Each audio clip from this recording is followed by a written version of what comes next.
viewers, we are back, as always, on Wednesday, right at the end of New Comic Book Day, to bring you another podcast. Josh is here with me again. Excelsior! Ooh, that's brisk. All right, so today has actually been probably the warmest day we've had in quite a few weeks. Yeah. Feels good. Feels nice to have a lot of people coming in the shop.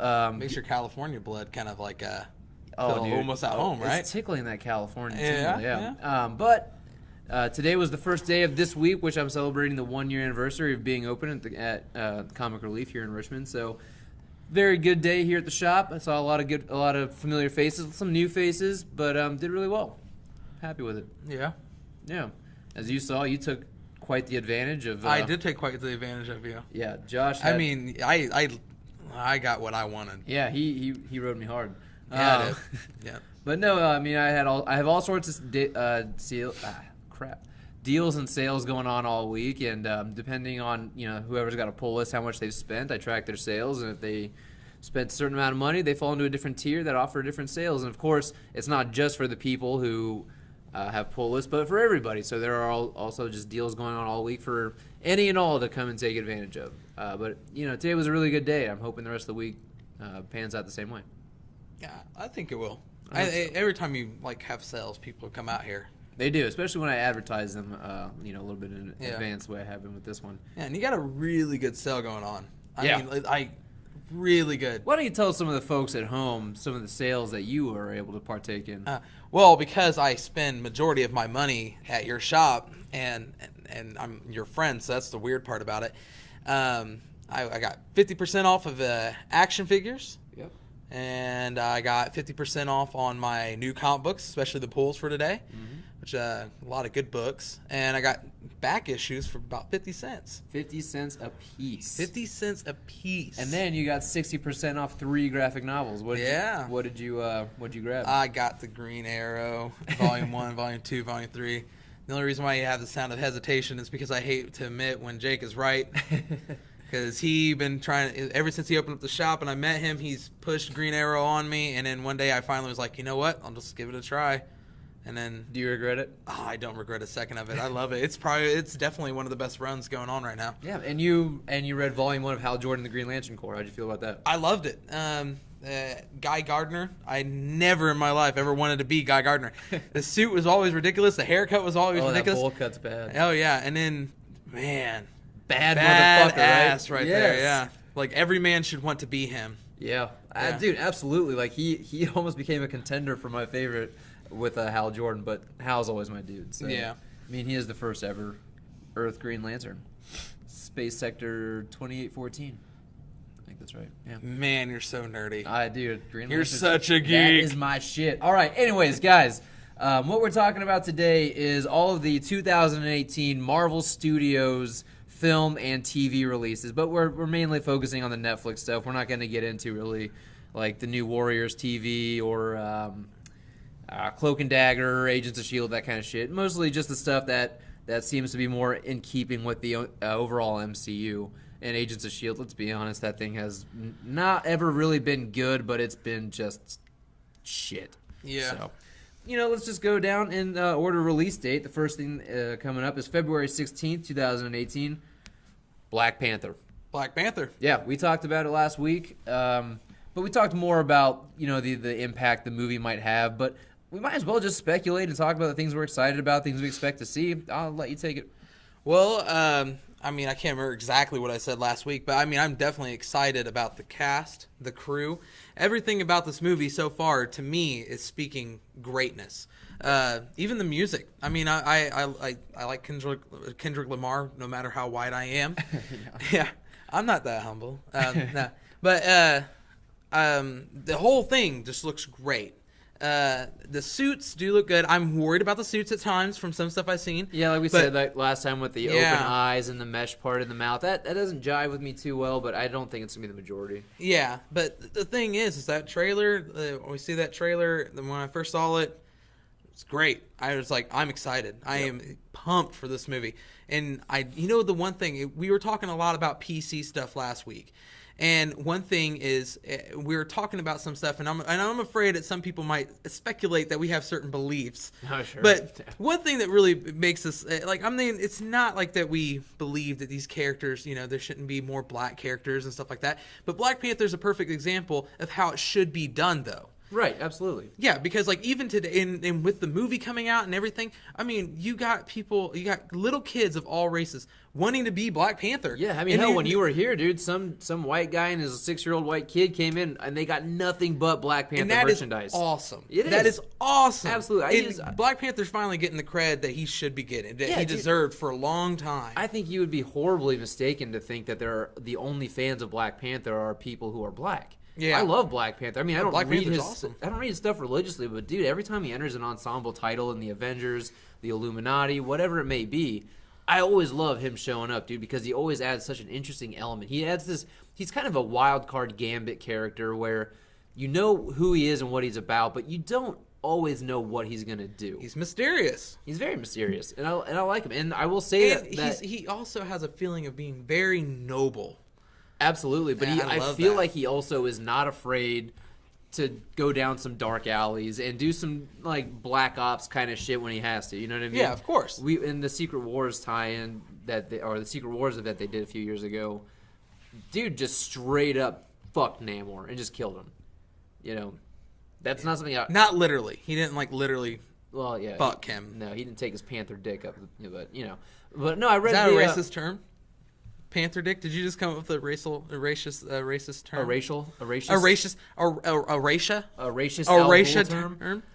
But no, I read Rise of the Black Panther issue 1 last week. That was actually really good. Was it? That was a good little. I read the first few pages. I haven't got a chance to actually sit down and read the whole thing. Yeah, but it seemed good from what I read. It actually focused way more on T'Chaka than it did T'Challa, and that was actually really interesting. So it's kind of saying. Or showing how does T'Challa come to be. They speak a little bit more about his grandfather and then his father and then who his mother is and what happened. So it's actually a good issue. But the thing I'm looking forward to most in this, I got to say, is I want to see Wakanda. I want to see the way Wakanda operates. I want to see the way the rest of the world now tolerates Wakanda and their kind of exclusion from the rest of the world, how they want to be isolated. I want to see how T'Challa balances. Because from what I heard, early production stuff was that T'Challa basically, he went to school in, Oakland, California for a while, and then he went back to Wakanda. So he's gotten a taste of the outside world, and now he's going to have to probably grapple a little bit with, what does Wakanda now stay isolated? Do we reach out? Do we become a part of the UN, like in Civil War, where it's basically what killed T'Chaka? There's a lot going on here, but I'm just really interested in the whole world of Wakanda as a whole. Yeah. I do have some high expectations. I'm trying to curb mine. I want that forest feeling, but then I want that high tech city. Yes, exactly. I need both of it. I want it to feel something like Cloud City from Star Wars, which I know you don't really get that reference too much. No, I don't. But okay. I'll act like I get it. Okay, when they all go you meet mean Lando, with the clouds? When they go meet Lando. Okay, now I know what you're talking about. You gotta be a little Cloud City. Yeah. I'm not kind of a huge Cloud Star Wars City nerd. mixed with a Jungle Book feel. Yeah. Okay. Does that? But with less Christopher Walken though, right? No, more Christopher Walken. What about Bill Murray? Do they sing? Scarlett Johansson. Scarlett Johansson. Yes. Oh yeah. Does she sing? She will dance. She will dance. Yes, in a Tarzan outfit. Oh yeah. Yeah, my girlfriend's not gonna be happy about hearing that. Tarzan Jane. But no, that's really what. And then of course there's everything that bookended the end of Civil War, where we saw Cap and Bucky, and I assume the rest of Cap's side of the Avengers all taking refuge in Wakanda now. There's a few things I think that could happen. One is basically, the rest of Wakanda is like, hey, T'Challa, fuck you. I don't think you should be king now because you're bringing in these white outsiders to our isolated nation. And how do they deal with that? And especially if they're still under the assumption that Bucky was the murderer of T'Chaka. Yeah.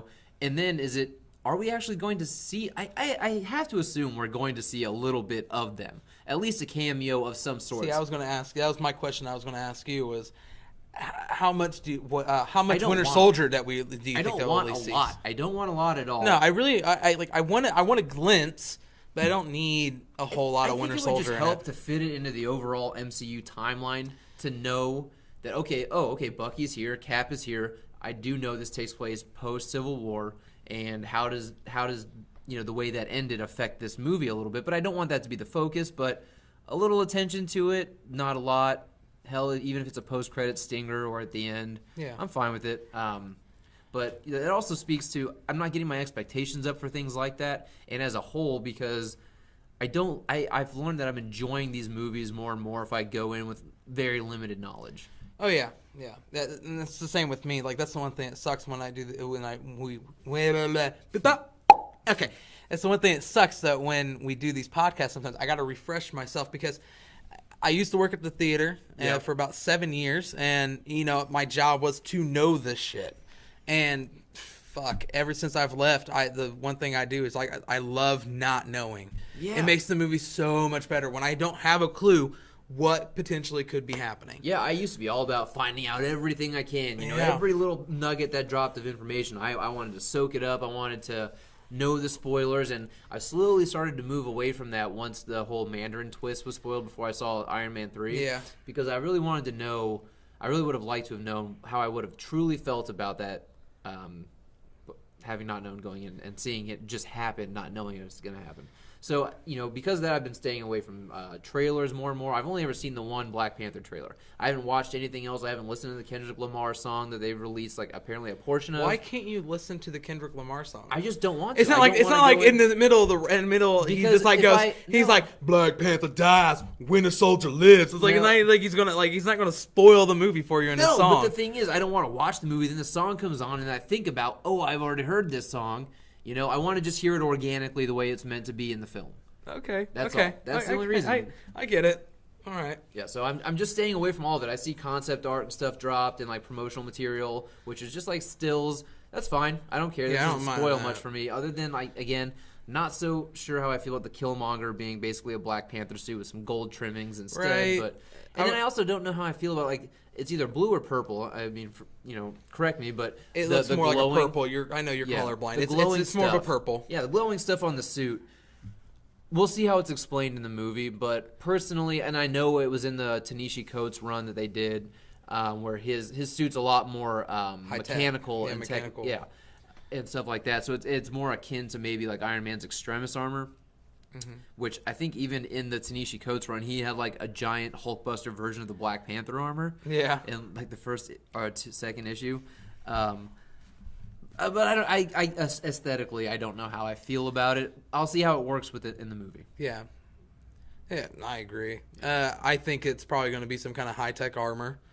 And we already know it is. It's a vibranium weave, is what they said in Civil War. Yeah, and one thing that kind of makes me, I always wondered about Black Panther is the city does look very high-tech and everything. Yeah. But in Black Panther was always just rocking spandex for the long time. Granted, it was, and there was times where they would explain it was inner, there's right. But it's Batman wears nothing but spandex, but apparently we're supposed to believe this dude's fucking gadget. He's wearing some Kevlar that's bulletproof that nobody else has acquired ever in their life. Does it deflect dogs? It can protect from cats. It's anything but a straight shot. Our impressions of Morgan Freeman and Christian Bale are impeccable. Dude, they were actually in the shop. Time I met Christian Bale. That's actually pretty good. He asked me, could this deflect dog bites? And I said, fuck off, Mr. Wayne.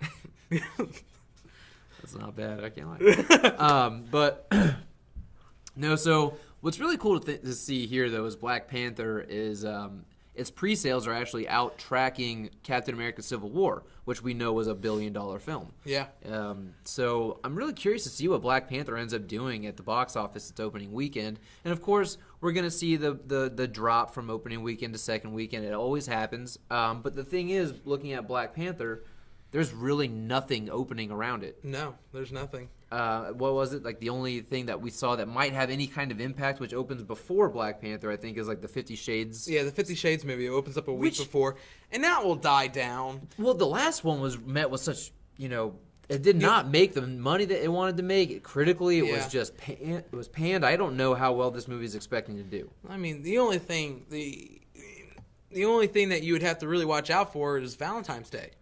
But that's Yeah. still before the release of Black Panther. Absolutely. And Black Panther special. Most theaters will have special showings of it on the 15th, and they always do the Thursday night showings anymore. yeah, and so it's going to be on the 15th, and that's like the so. Really, they're kind of avoiding the Valentine's Day crowd with the 50 Shades movie. Yeah. I can't really see there being too much. You know what's really interesting, though? If you really look at this, what this shows us is that Deadpool has shown us that February can be big moneymaker months. Right? But see, the Deadpool movie had the great, like...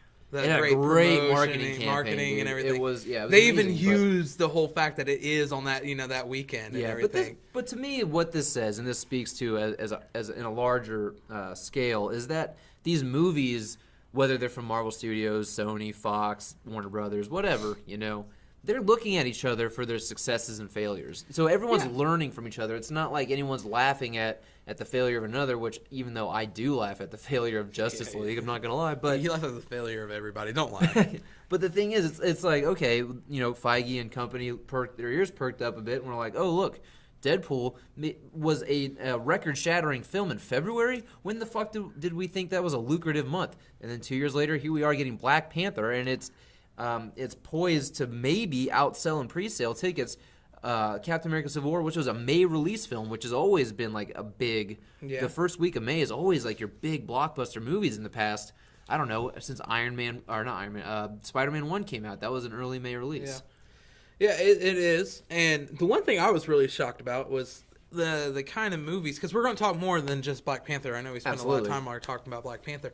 But the thing that we looked and seen what movies were coming out the same weekend, the weekend before, the weekend after. Yeah, to see what could possibly cut into a lot of the film companies are it kind of seems like as if they know to back away from those weekends. They fucking do. And the next movie we talk about, there will be absolutely no question that people know. Stay the fuck away from an MCU release because it's a fucking juggernaut. But, other than 50 Shades, which comes out the week before, I believe, which, let's be honest, there's not a whole lot of cross-pollination there between the 50 Shades demographic and let's be honest. Okay, fellas, take your girls out to go see 50 Shades, and then ladies, take your man out to see Black Panther the next weekend. There you go. No, men, have more moral integrity for yourself and your woman, and don't take her to see that schlock. It is. I mean, don't get me wrong. It's a piece of shit, but she's going to want to watch it. No, she's not. Okay, maybe not your girlfriend, but most men's girlfriends. I don't know many women. My girlfriend wouldn't want to see it. I know that. I don't know many women. My girlfriend has taste. Exactly. I mean, she's dating. Well, she's dating me. Yeah. Look at me. God. She has great taste. I'm looking right past you. Motherfucker, she has great taste. Fucking say it. Say it right now on the fucking microphone so everybody in the world has this. You're a nice guy, Josh. yeah. About as nice as you are. Yeah. You got a great personality. And great hair, I can't lie. Yeah, my hair is crazy. I'm letting it grow out for the winter, man. I'm gonna rock it. You gotta stay warm somehow. Yeah. But anyway, anything else you want to say on Black Panther? I mean, I'm super excited about it. I'm pumped. I'm excited. I think it's going to be great. I almost feel like it's probably I might be exaggerating it, and I'm probably going to be let down because I'm putting such high expectations on it. Yeah. I feel like it's going to be one of my top 5 of the year.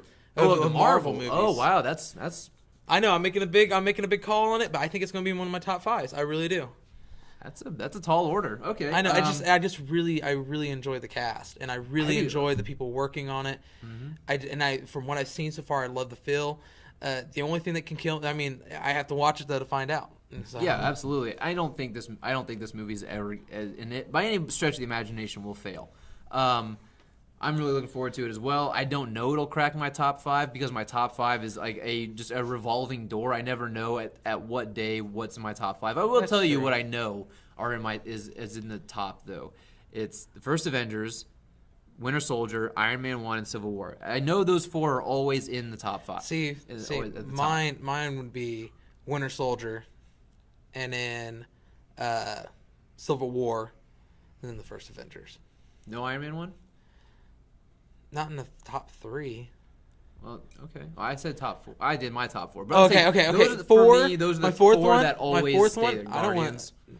No. Well, yeah, I'd have to say Guardians. Okay. But only because Iron Man's definitely a better movie.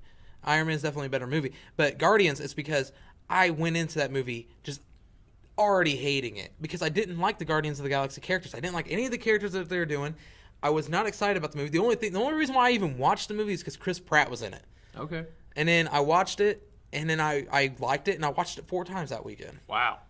Oh, damn, dude. You Well, saw that more times in theaters than I saw Winter Soldier in theaters. Well, granted, the first time I watched it, I had to watch it because I worked at the theater. I had to screen it. Oh, okay, yeah. And then the other 3 times is because everybody wanted to go see it, but they never wanted to see it at the same time. Yeah. But I was okay with seeing it 4 times. Yeah, I'd say Guardians. It's probably there in the 6 to 10 range somewhere for me, but it's definitely nowhere near my top 5. Yeah. Well, we're different people. We are. Yeah, different. Tastes. I picked Winter Soldier as my number 1 because you were in it. Thank you.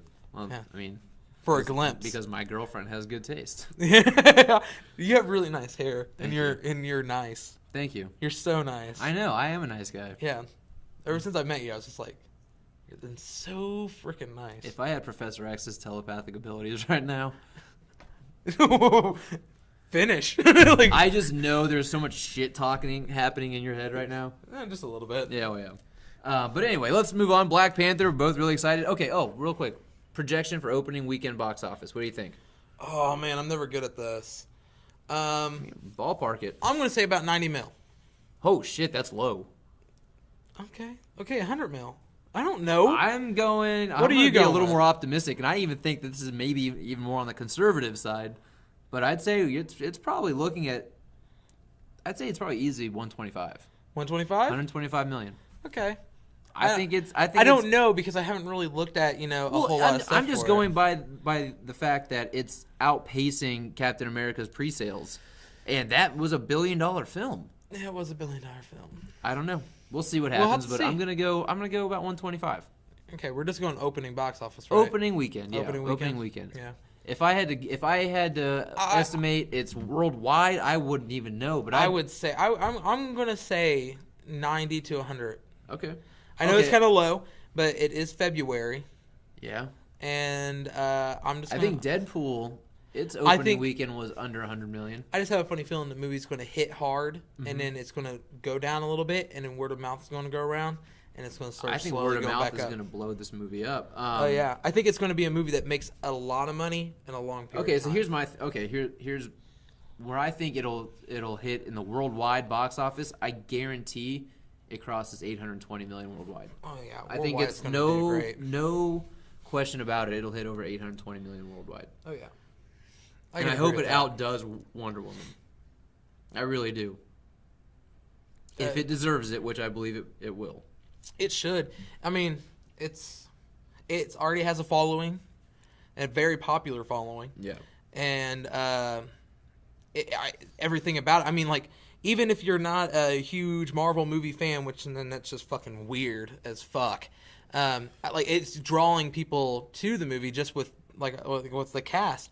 I mean, There's the a director, crazy awareness for this movie, and I think that's a great thing. Yeah, I mean, there's Michael B. Jordan in there. There's a lot of people like Michael B. Jordan, and like I know that you said you haven't listened to Kendrick Lamar song yet, but I know there's that a guy lot is of people who very like popular. Kendrick Lamar Yeah. and listen to his shit. I know he's a very popular guy. I do know that. he's very popular. I know he's a very prominent rapper. I He's just very don't listen prominent. to rap. But okay, I mean, let's move on. okay, says the guy who was singing Hotline Bling all day. It was a cover. It was a cover. But anyway, let's move past this. Yes, All right, let's on get- this way too long. Let's get to the movie that everyone is just losing their minds about, is super excited for, and let's probably be honest with ourselves, it will probably be the biggest moneymaker all year. I have an erection already. Stop looking at me, Josh. You're nice. Your hair. You're a really I really nice like guy. you. You have really nice hair. Your eyes are like little pools of green applesauce. Yeah. That sounds really disgusting. Yeah, I might edit this out. It's like pea soup. It's like a bowl of pea Jesus soup. Christ. Anyways, so the movie that, if you ask me, I don't think any other movie really has a chance of outgrossing this movie worldwide. The only one would maybe be Solo, a Star Wars film, which is actually still slated for a May release, and we have no trailer for Yeah. it. May release, no trailer. I think there's a possibility this movie gets pushed back.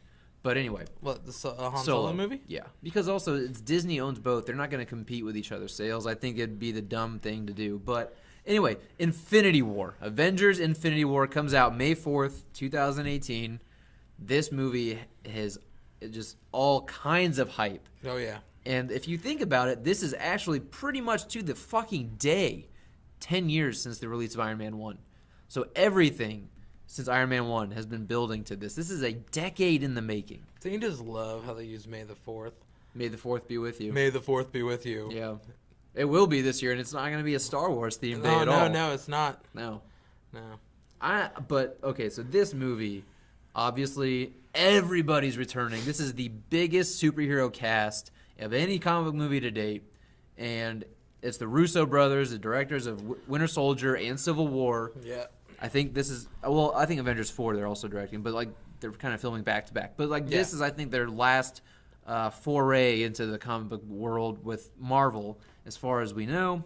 And this movie, I think, is going to be a fucking juggernaut at the box office. And I'm really curious to see how it's received as far as critics and audience scores, because as we've seen lately, it's been very divisive among them, you know. Fucking Justice League and Bright are like the last two that really pop off in my head as the audiences and critics not seeing eye to eye. But, you know, I'm going to take I know a lot of people are going to hate me for this, but I'm going to take a critic's word about a film much more than the audience member that goes on IMDb or Rotten Tomatoes and can't spell worth a dick and rates, you know, Justice League 10 out of 10. Sorry, I'm not taking this guy's review seriously. But I wonder if you're talking about anyone in particular. I've just seen so many of them. Oh, yeah? I really have nobody in mind. Nobody in mind? Nobody in mind? You work at a comic book shop, man. Dallas. No, Dallas? Was it Dallas? No, but he's a good... Dallas! No, he's a competent Learn how to spell, motherfucker. He's a competent speller. That's why I'm not singling him out. But no, dude, this movie, just Jesus Christ, man. I mean, think about the lineup in this flick. You've got everybody from Black Panther coming back, which I think in a way, not really, but in a way might diminish the overall impact of Black Panther, just knowing all these characters are returning. But not really. You got all the Guardians of the Galaxy, save Yondu, boo-hoo, Cry Me a River, Cap, Iron Man, Thor, Hulk, Doctor Strange, Bucky. Winter Soldier, Wong, Ant-Man, Wasp, like everybody's in this fucking movie. Except for the Netflix people. Yeah, unfortunately. Sorry, Charlie Con. I still one day want to see Daredevil and Spider-Man. Spider-Man, he's going to be in it. Spider-Man. I want to see those two guys, you know, standing next to each other on the big screen one day. But, dude, this is just an unbelievable cast. Like, oh, yeah. I was watching, I don't know if you watch YouTube much, but Collider, they've been doing for a few months now the top 50 superhero films, right? Yeah. And they just did, I think, number 4 was Avengers 1. And they were talking about Avengers 1 and the impact it had and how it had never been seen before. And it brought me back to the first time I saw Avengers going, my God, I can't believe this is fucking real. I feel like Infinity War is going to give me that again. Oh, because this is going to be another first for comic book movies as a whole. Like, in the whole genre of comic book movie films, like, this is going to be another first. This has never happened in a comic book movie. And I'm so fucking stoked. I'm so excited over this. As a massive Thanos fan, let me get closer to the mic. As a massive Thanos fan, I'm extremely excited. I've always been a huge fan of Thanos. When I say always, I just mean within the past couple of decades. Past couple of decades? The last couple of decades. Now, I just really always loved the premise behind the character. So I'm really excited about it. And, man, you know that something's going to be good when you watch a Comic-Con leaked trailer. Holy fuck. From a horrible angle from a cell phone. It's blurry as fuck. You can see everybody standing around, and you can just get glimpses of the screen. And I was so fucking excited. Gives me chills, man. Yeah, and then we get the regular trailer, which is still really exciting, but not near as good as that trailer. And then everyone asked me, man, why were you so let down by Avengers Infinity War trailer? I'm like, because I saw the fucking leaked footage from San Diego Comic-Con, and that's what I was thinking we were going to get. That's what I was expecting. wanting. Yeah. And I'm like, where's Thanos? throwing a fucking moon. Why was that not there? Yeah. You know, why did I not see Thanos just grabbing Thor's head like a grapefruit and just like squishy? Come on. Yeah. God damn it. It still burns me up a little bit, but We'll get to see it in May. I know, and I'm so excited for it. But okay, so what's one of the highlights for this movie? One of the things you're looking to see. And another real quick before you answer that, what do you make of everyone bitching about Thanos not wearing the armor and all the things that we're used to seeing him in? Okay, couple things. We'll go with the first one. Couple things I'm really excited about and hoping to see in this movie.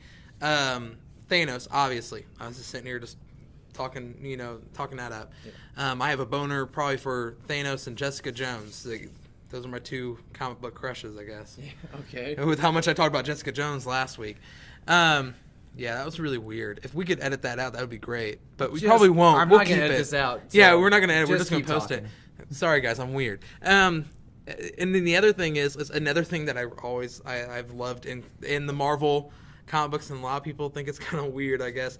I love the relationship between Vision and Scarlet Witch. I do too. And I've been teased with it. You can ask anybody who's watched who've watched the Avengers movies with me, Avengers and Captain America. Every time I see them on screen together, I'm just like, I'm giddy. Like I'm just like, ooh, just kiss. Because outside of a comic book movie, it's weird because I want you like to. That, but it works in comic books. Yeah, and we've seen little teases, and I'm like, yeah.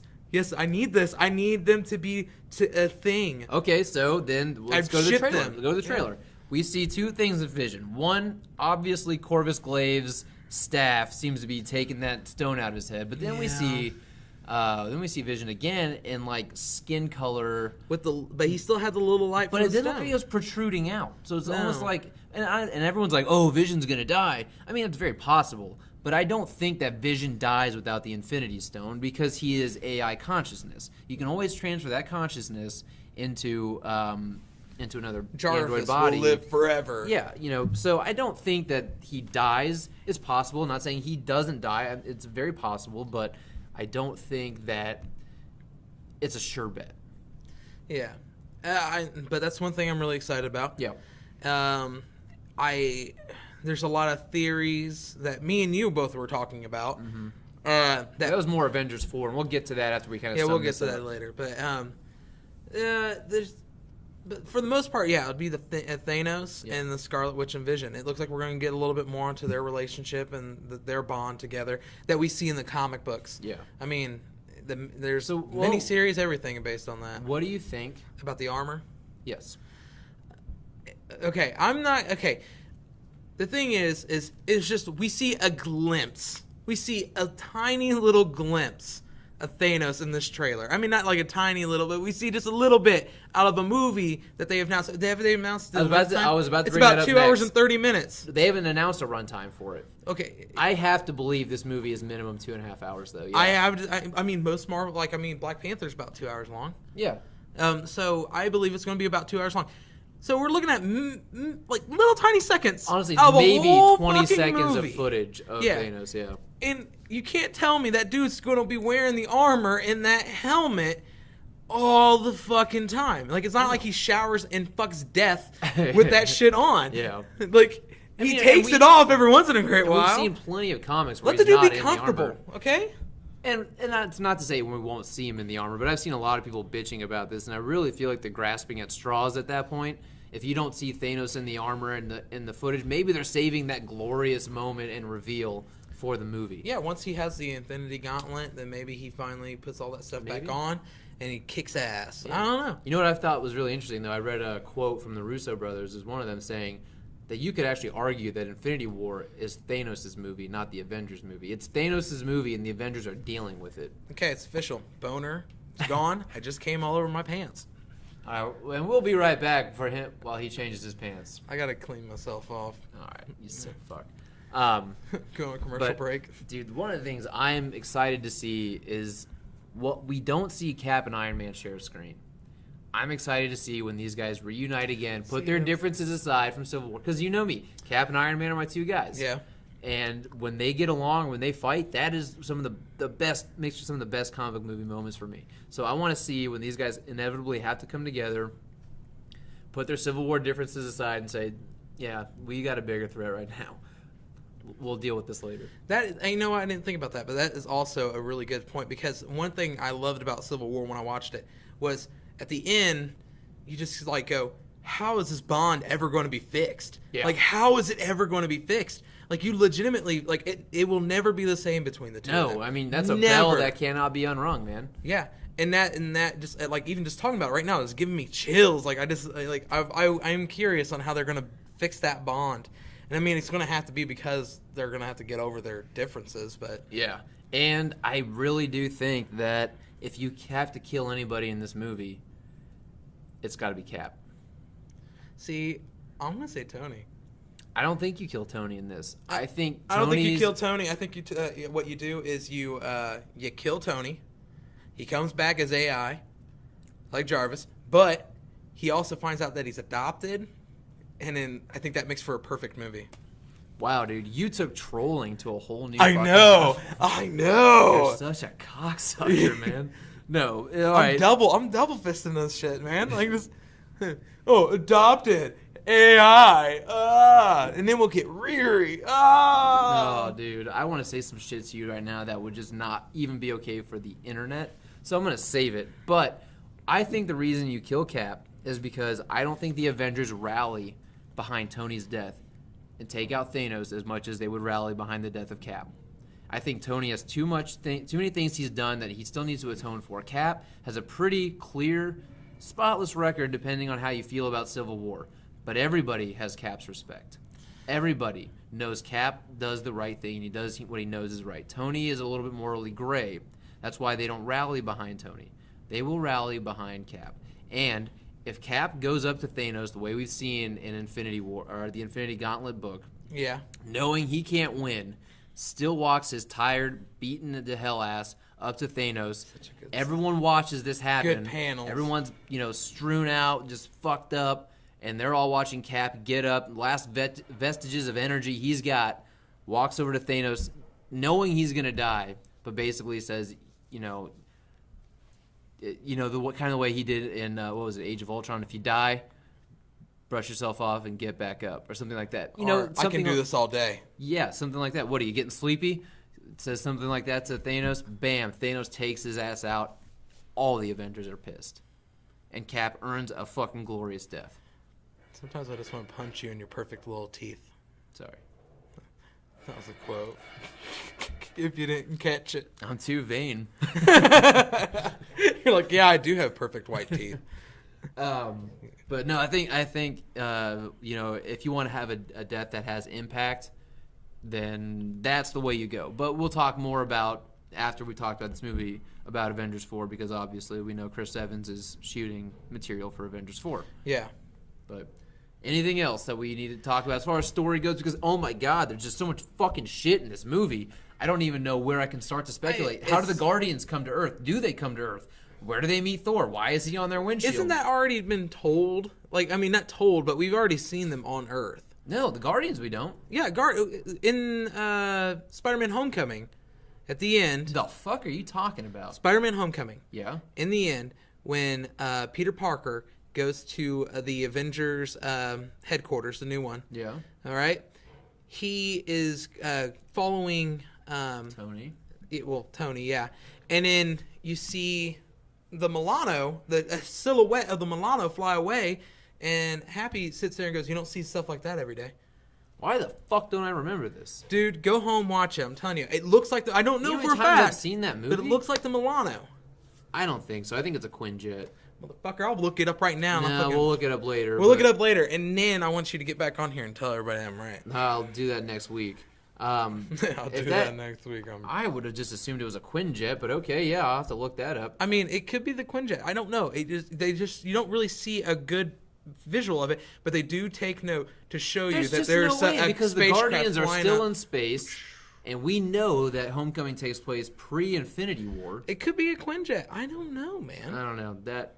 Anyway, so that's something I want to know. Do they come to Earth? If so, why do they come to Earth? What do they know about Thanos going to Earth? What do they know about as far as the stones go?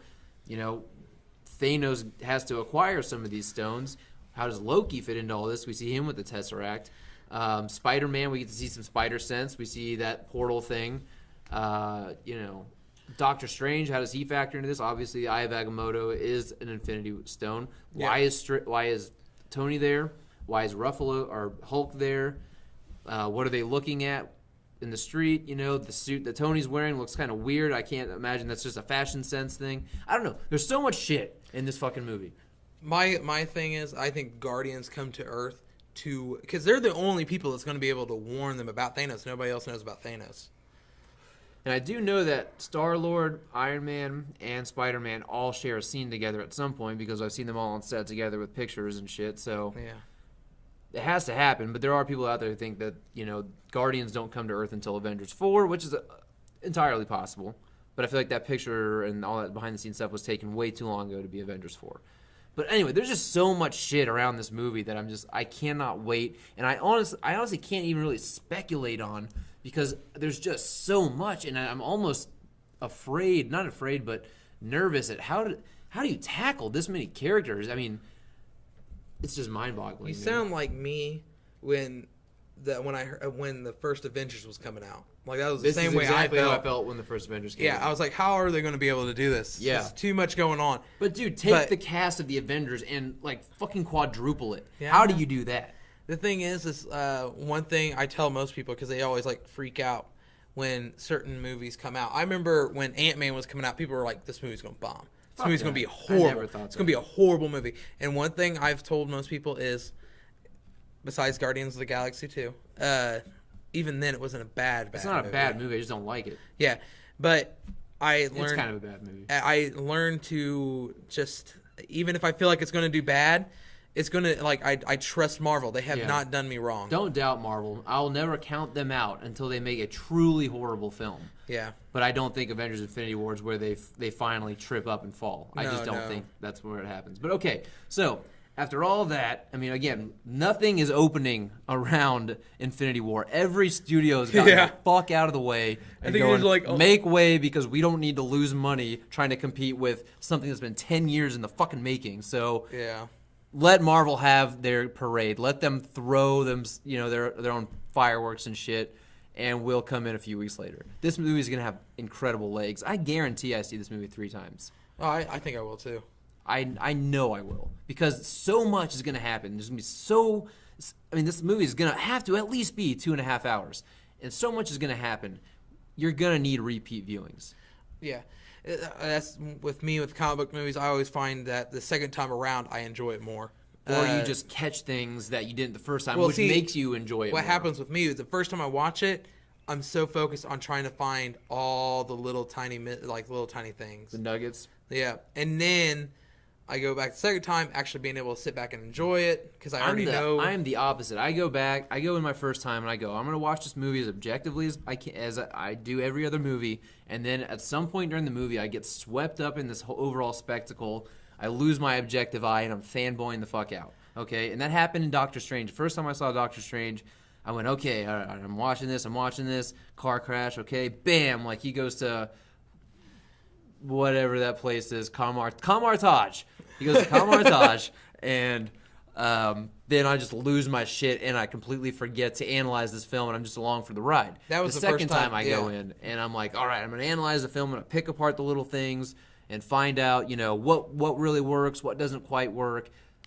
But, if a movie is not good enough to, sweep me off into, just go along for the ride land, then that's when I have a very critical eye. There's a couple of the movies that have that with, did that with me. Doctor Strange, that was one that the first time I watched it, I was trying to do that, what I normally always do. It's I'm just so focused on trying to find all the little tiny Easter eggs and all that stuff, and I don't mean to do it; it just happens naturally.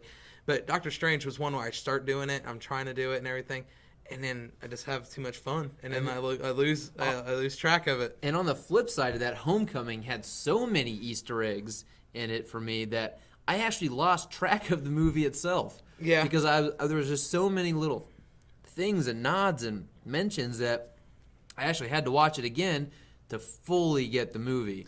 See, I did the same thing.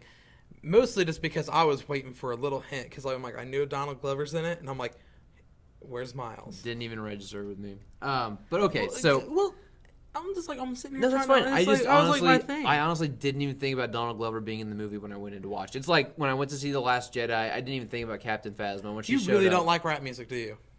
I do like Donald Glover. I think he's a very talented guy all around. He can act, he can rap, he can write. He's good. I like him. And what is it, Childish Gambino? His raps are fun. His raps are fun. They are fun, and I think they're highly intelligent. You've never sounded whiter. His raps are fun. Well, what I think and witty. I just think they're very intelligent. I think it's a lot less about the lifestyle of these highfalutin rappers, and Apparently, it's more you've never something listened to to say. Sweatpants. Is that a real thing? Don't be mad because I'm doing me better than you doing you. I'm guessing these are lyrics. These are lyrics. Okay. Yeah. Anyway, so stay woke. I hate you. I really hope that some of our listeners are Childish Gambino fans. I hope because then they'll understand.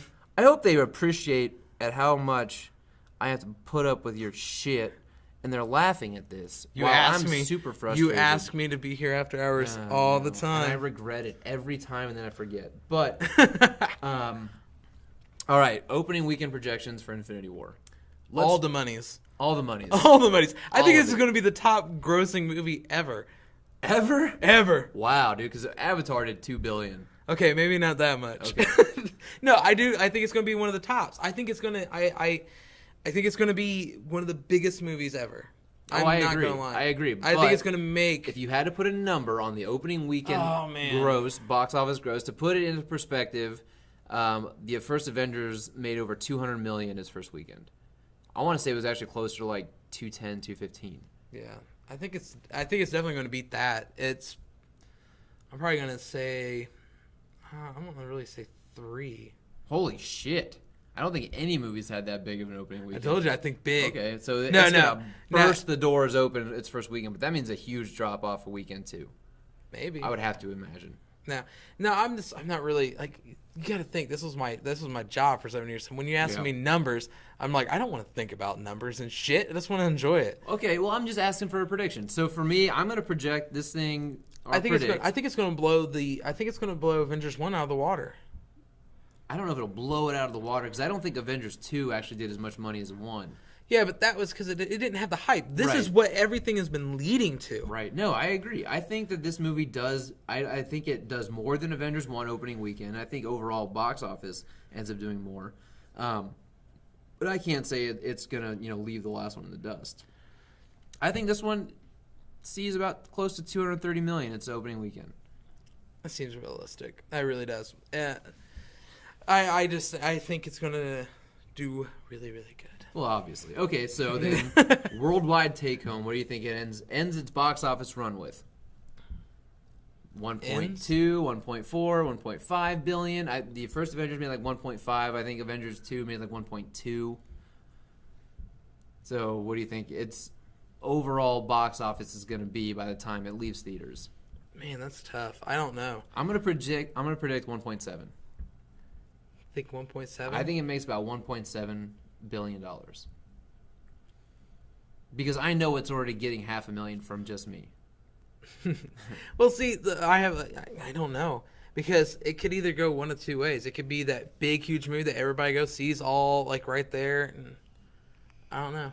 But I can also see it being a movie that lingers for a very long time. So I'd agree about 1.7, 1.8 maybe. Wow. So I don't think either of us think this is going to hit the $2 billion mark, but if it does, I wouldn't be surprised. Fuck. I would be surprised. I wouldn't be surprised. I would be surprised. But this is coming from a guy who's like, I've been waiting for this, and Thanos is, like I said, Thanos is one of my favorites. They have to deliver on Thanos. That's the problem. If they don't, this movie's word of mouth is not going to be great.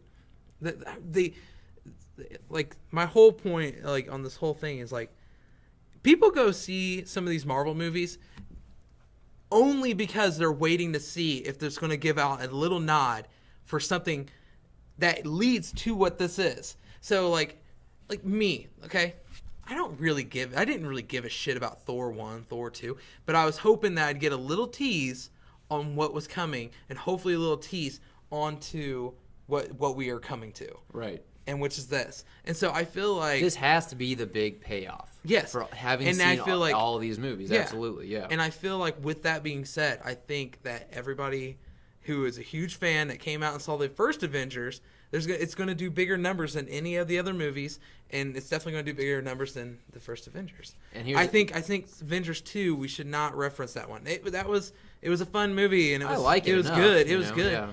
But I don't think a lot of people were. I think not a lot of people were going out to go see it. I think a lot of viewers come out and just to see how it's going to lead up to that. And same with the Guardians. Yeah. I feel like a lot of people went to go see Guardians just to see if this was going to show us anything that leads to this big battle that that one also had really good word of mouth. But here's the thing: Avengers 2, You have good word of mouth. it wasn't new. It wasn't really fresh, right? We've seen the Avengers before. Pretty much the same roster of characters. Yeah. Now, so many movies have come out. So many new characters have been introduced since Avengers 2.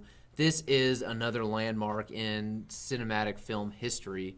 You know, this has never been done. So we're about to see another movie like the Avengers that makes movie history. Avengers 3 Infinity War is about to do the same thing. We're all about to live through another movie history moment, right? Yeah, that's my and I main think thing. that's another part of the aura surrounding this movie. Everyone kind of realizes it, whether or not they're conscious of it. This is another landmark in cinema history. I think it's going to make records. I really I do too. I think it will set some records. And here's another thing, though. I think this is the first Marvel movie ever that's going to do this. It's going to leave us on a cliffhanger because Avengers 4 comes out the very next year. We've never had that. We've never had an Avengers movie back-to-back years. There's always been, 3-4 years at least in between, right? Avengers 1 came out in 2012, then 2015, now we are in 2018. Now we're about to go to 2018-19.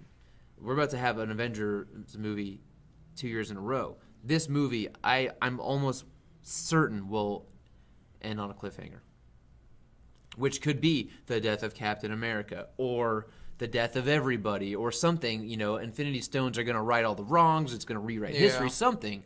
But, I think this movie ends on the cliffhanger, and that's never been done in a Marvel movie. It's going to have to. Well, no, not really. Every not like an movie's actual been wrapped cliffhanger. up pretty well. Yeah. The only closest thing to a cliffhanger that I can think of is Civil War. True, yeah. But that's not even an actual cliffhanger like what you're talking about. You're talking about where it goes like you think somebody's dead and then boom, just goes black. Or Sopranos going black at the end and never getting anything back. That actually went white, but It went okay, whatever. fade to white. No, but Civil War, it wasn't really a cliffhanger. It's just like, okay, it left it open. Here's the direction, all these characters going now. Avengers 3, it's very much Avengers 4 is going to be the direct follow-up. Like that's basically just the next movie in line in the timeline, which I think brings us right to Ant-Man and the Wasp coming out July 6, 2018.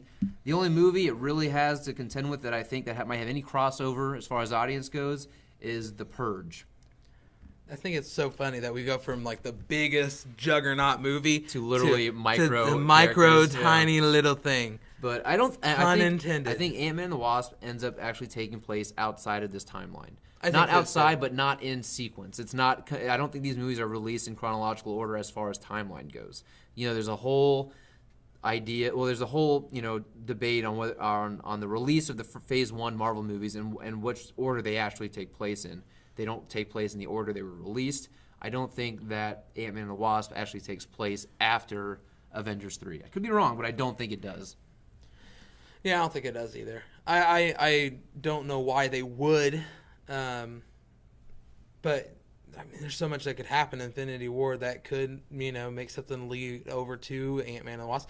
But I mean, what could possibly? Nothing. This would be some kind of weird side mission thing that would make no sense. I believe that this movie takes place probably, if I had to guess, not too long after the first Ant-Man is actually supposed to take place. Maybe because the Wasp is going to be Infinity War. Yeah, right? I'm pretty sure. So, Evangeline Lilly. Yeah, if she's going to be Infinity War, maybe this is a kind of nod back on how she finally becomes the Wasp. I mean, we see that she is capable of being the Wasp in the Ant-Man movie. So maybe this is kind of like her finally getting the suit on and everything. This is like a prequel Prequel. A prequel. Yeah, It's like a it's like Captain Marvel, right? I think that gets released in 2019 before Avengers 4, but it takes place in the 90s, and there's probably So it's like a prequel. it's like a prequel. A prequel. It's like a big prequel with the Skrulls.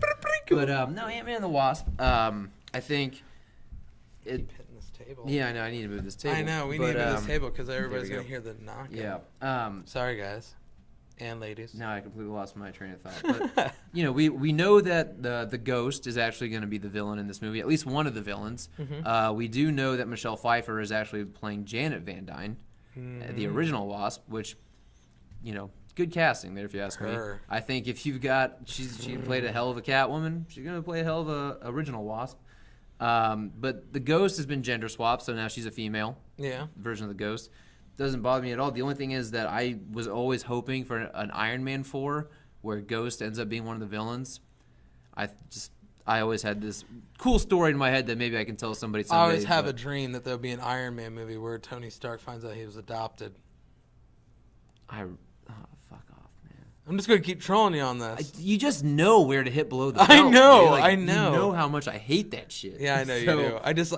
It makes for a good podcast. Sure when it you get does, angry. absolutely, because I know there are people just crying, knee slapping right now at all this bullshit. Yeah, are they? Yeah. They're like, Jake, he fucking hates that shit. Oh, dude, he's gonna write a death threat to Kieran Gillen.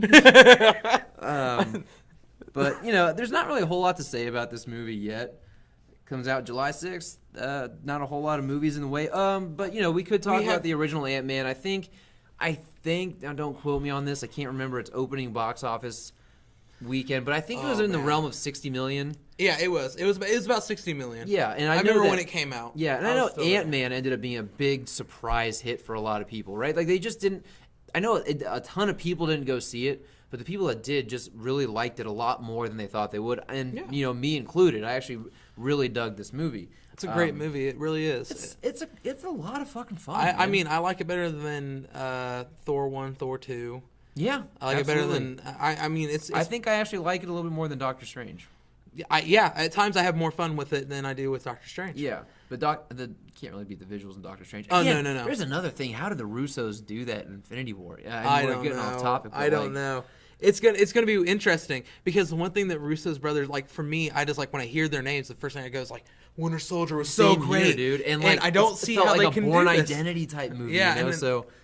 Okay, them having we to went back. yeah. See, this is how big Infinity Wars is. We went from it, we went somewhere else, and we came right back to it. But that's the great thing about the MCU. You can't really talk about one film without referencing another anymore. They all bleed together so well. But Russo brothers, they got it. Yeah. I mean, so they understand what they're doing. What was Ant-Man's worldwide total box office? I want to say they're in the realm of 550 million, 560. Something around there. I can't remember. I don't know. If I remember correctly, I want to say it was roughly around that. I might be confusing it with Doctor Strange numbers, but it did good. I mean, it did. I can't remember exactly the numbers. I think it did more than what it was predicted.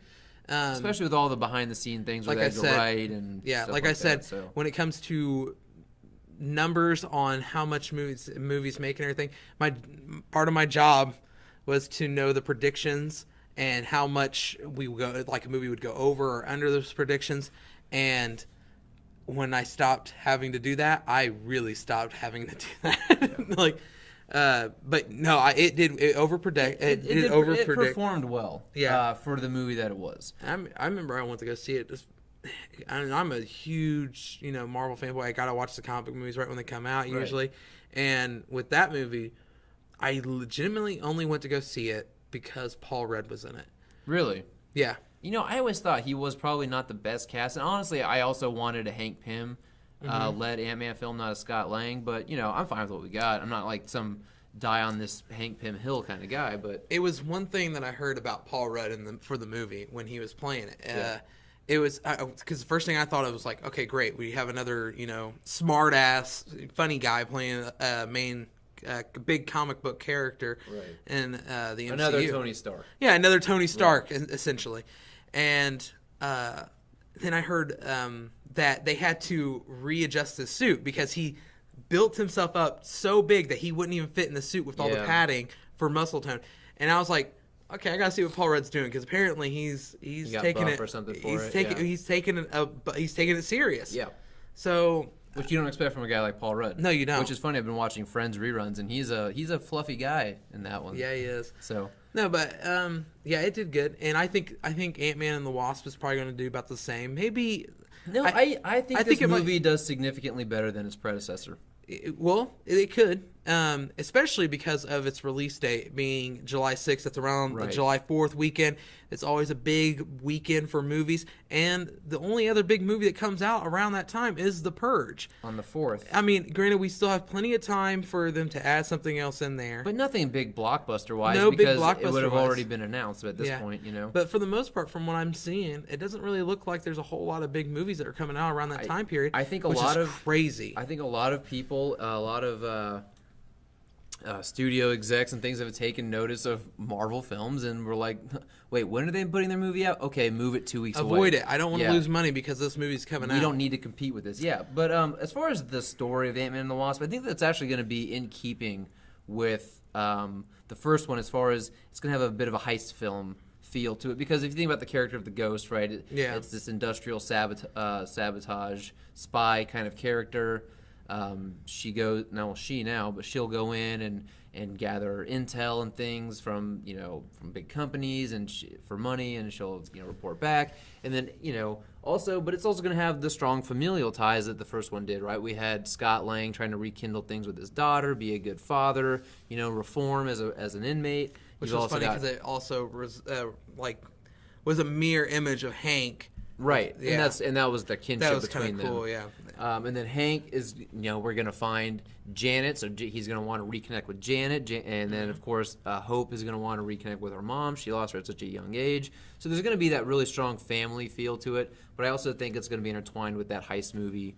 I don't know what Ghost, the character, is gonna, what role she plays as far as any connection to these characters at all. If she's just some villain, some beat cop or a beat villain, whatever. But there also might be another villain involved. I don't know. I haven't heard too much. I've been keeping too much up on this movie, and as it draws nearer, we'll find out more information. But I'm excited for the movie, and I'm excited for it. Okay, so I'm hoping to see some little tiny fly. I hope we go back. Scenes. I hope we go back to the microverse or whatever they called it in the movie. Do you remember?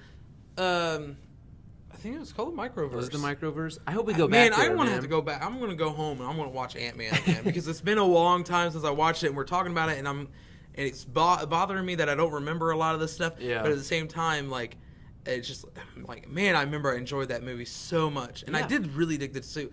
And I was really worried about the movie when it first was coming out, not just because of the character itself, but I'm a huge Edgar Wright fan, and that whole thing that happened with that, I was so excited about it just because of Edgar Wright. And Edgar Wright Ant-Man film would have been really cool. Do you know why? Did you know that? I mean, you probably do, but some listeners might not know that Ant-Man was actually the first slated MCU film before Iron Man. Oh, really? That was supposed to come out. I actually did not know that. Yeah, it was supposed to come out in 2006. Ant-Man was supposed to be the first Marvel film in this universe. It would have been interesting to see how that would all go down. Yeah, so I think they contracted Edgar Wright in 2006 for the 2008 release of Ant-Man, and then he kept pushing it back because he was doing that Cornetto trilogy. And then, by the time he got back to it, the MCU had progressed so far that he couldn't do the Ant-Man movie he wanted to do because it had to basically adhere to the universe they'd already built, and he didn't want to do that. They got, was it Scott Derrickson who did it? No, Adam McKay. Yeah, Adam McKay. Derrickson did Strange. Okay, so anyway. But yeah, I think that's kind of interesting. Just a little tidbit, but okay. That is interesting because it makes you wonder what would have happened. That test footage. Yeah. That test footage that we first got that we ended up kind of seeing in the movie where he jumps on the gun and all that stuff. It still made its way in the movie, but it had an Edgar Wright flair to it. So. Yeah. But anyway, okay, so the first Ant-Man made, like I said, I want to say it's close to $60 million. Yeah, I think it's about $60 million. I mean, I'd even be willing to bet it's more like 57. But what do you think this movie does its opening weekend? Me personally, I think it's going to do about the same. If anything, I think it's going to be boosted up to maybe, let's see, if the Ant-Man did about 60, I say it could potentially go up to about 70, 75. See, yeah, that was about to be my prediction. It was probably about 82. But I'm not saying that because of the movie. I'm saying it because of the weekend.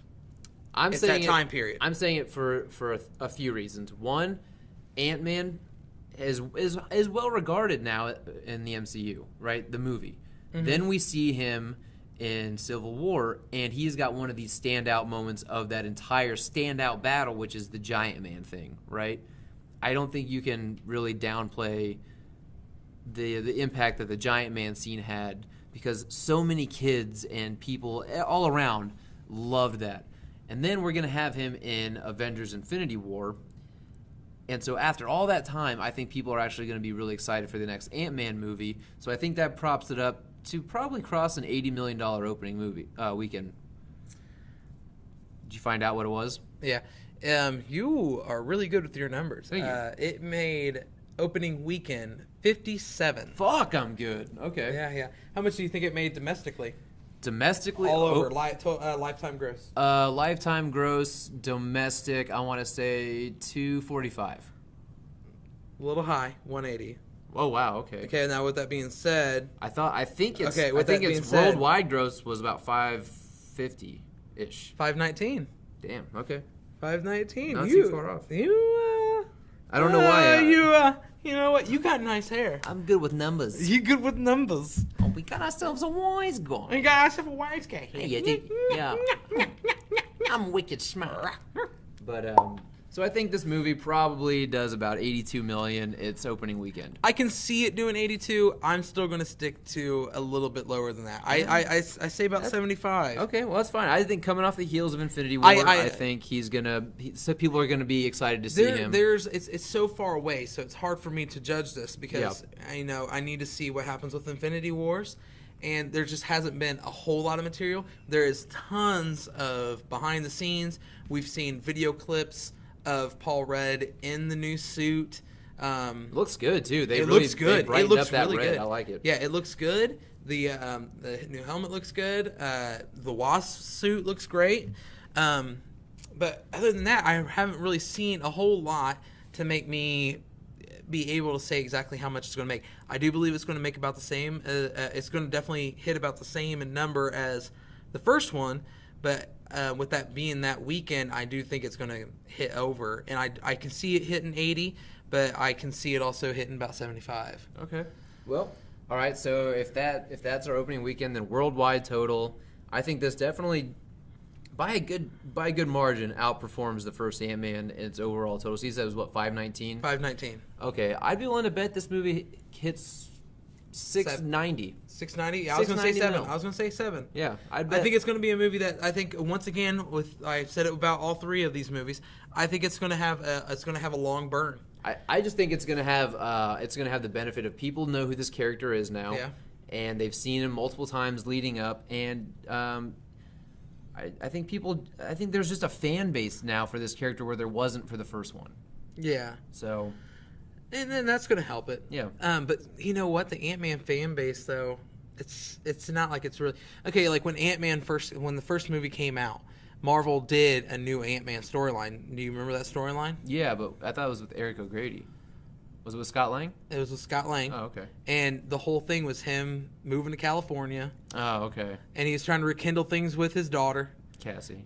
And it was all just kind of like it felt very like they were they're riding on the coattails of the movie.